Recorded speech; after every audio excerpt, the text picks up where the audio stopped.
Prof. Shelo, kung sakali lang, syempre di pa natin alam kung tutugon agad ang Korte Suprema dito po sa inyong petition for TRO. Pero kung sakali maglabas agad sila ng TRO dito sa pagpapatupad nitong 2025 budget, hindi ba tayo magkakaroon ng delay naman sa mga critical infra projects? Just to give light kung anong posibleng mangyari kung kakatig po sa inyo yung Korte Suprema.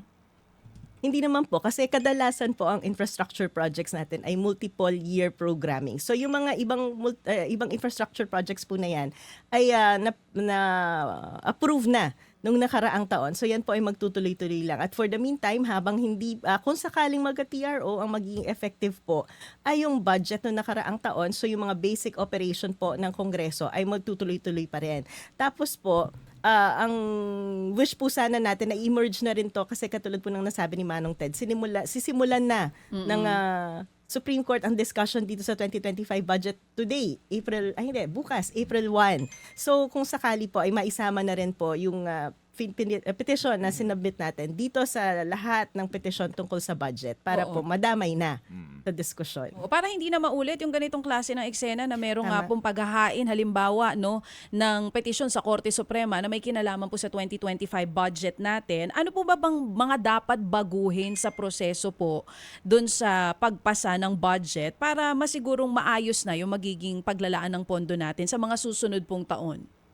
Opo, kailangan po talaga malinaw na datos at kailangan sumusunod ang executive branch sa mga existing na batas. So halimbawa po, itong usapin ng PhilHealth, edukasyon, sinabi na nga po ng mga ng konstitusyon natin at ng batas natin na kailangan priority ang edukasyon. Kailangan meron talagang specific na nilalaan sa PhilHealth. Hindi po yan pwedeng baguhin sa GAA.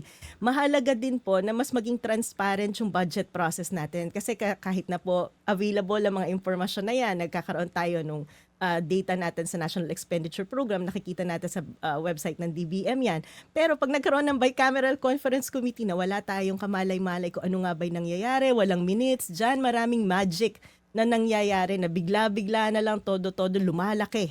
Yung budget ng DPWH, nawawala ng pondo, ang 4Ps ng mga nakakaraang itong 2025 budget, nawalan din ng pondo ang 4Ps program natin. So, yan po, kung mas maging transparent, i-live stream nila, paalam sa atin sino ang mga miyembro ng BICAM, ano ang pinag-usapan, sino mga congressman at senador ang responsable dito sa mga pagbabago sa item ng BICAM, mas magiging accountable po sila sa mga mamamayan. So sana po sa succeeding na mga proseso, yan po ay babantayan natin.